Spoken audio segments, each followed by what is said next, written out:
What's up, guys? Estabel MMA here with my final Evolve MMA role with Noah here. Noah's a young blue belt, and this kid is super talented.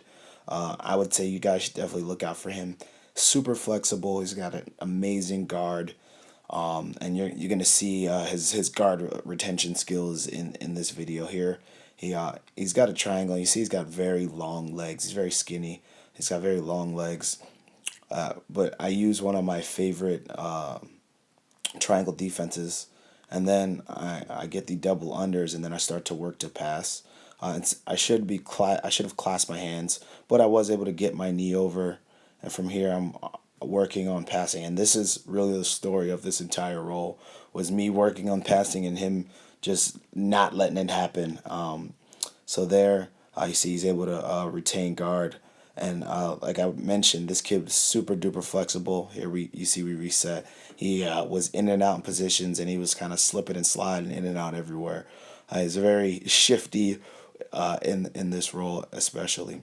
So here you see I'm able to get my hand over top here, and then I've got my hand weaved through both his legs, and then here I'm able to get to the other side, but he just switches around.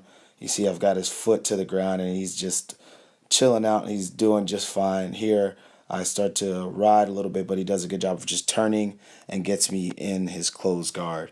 So as I'm in his closed guard here, I use this as an opportunity to mess around with all right, maybe the Sao Paulo will work, but he gets the brilliant idea to do a body lock on me, and his legs are long enough to where he could get it around me, and I've got a big frame, so for him to be able to get a body lock around me at his size was because his legs are super long.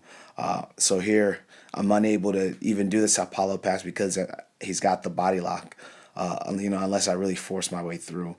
So from here I start to adjust, and at this point I didn't even realize he had the body lock on until I was going through and I just couldn't get out, and I'm wondering why, and then he told me, and then so from here I start to see if I can still get out, and I was like, from there I realized it wasn't going to work. So from there he opens his guard up, and I start to work to pass again.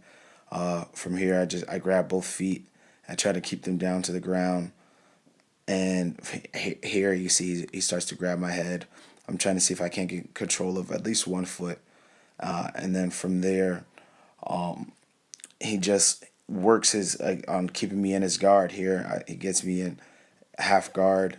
Then he goes to try to roll under, but I start to prevent that. He attempts to grab the leg, but I end up not giving it to him, and then end up in half guard. From here I'm cross facing, and as I got the cross face, I'm trying to place the heavy pressure, but you could see with this, and then I step back to try to pass, but he does a good job of retaining. And with no gi, as you roll a lot, the mat and the people start to get really sweaty, so slipping in and out of positions gets really, really easy. And for me in this role, I'm not forcing or using too much strength in this role. I'm trying to be more shifty and technical with him because obviously I have a size advantage. But this kid, again, is a very talented. He got really good hips, good movement, and it was very difficult to pass. I did also have a gi roll with him, but I didn't get a chance to record that, which was also a lot of fun. In that roll, I actually had a super deep Americana. This is the deepest I've ever done an Americana on somebody, and he didn't even look close to tapping. So with him, I had to work a lot more chokes as opposed to arm locks because of his sheer flexibility in a lot of those positions.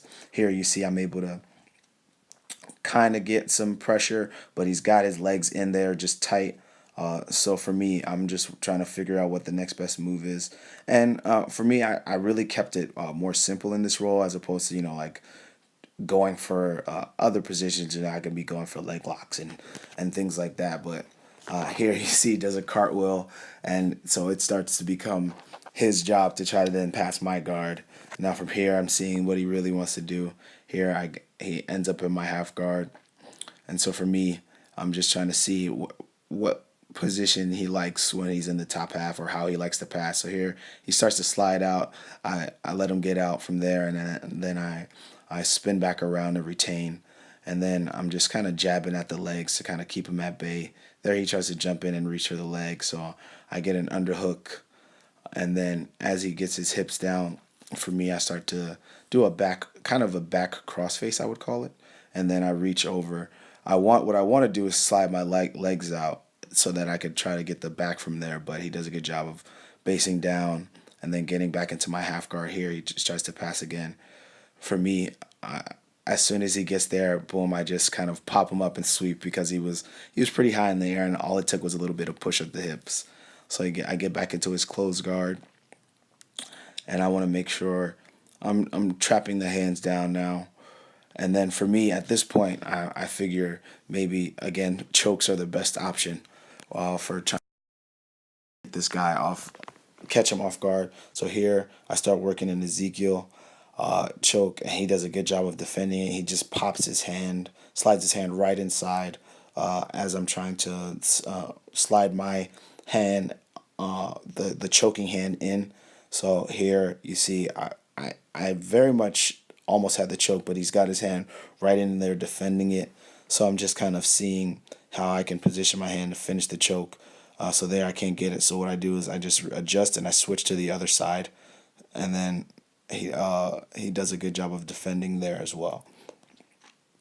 So from here, I then start to come out of his guard as he opens it up, and then I go for an ankle lock here, and right as I go to get my heel on his hip, he does a good job of just pushing it off.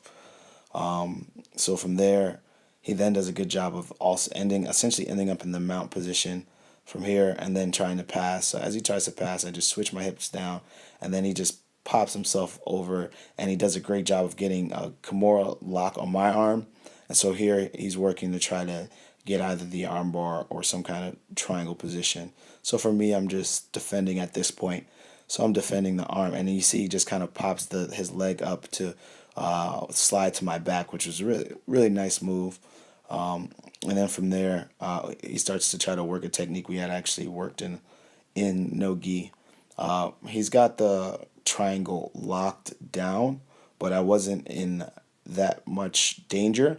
And from here, the time's pretty much running down. So he's trying to get the position off, and I'm just trying to see uh, how he's going to work this out, because, again, he is a smaller guy. So for him, the positioning is key, and then the round ends. So thank you guys again for watching. If you like what you saw, please subscribe. Thanks.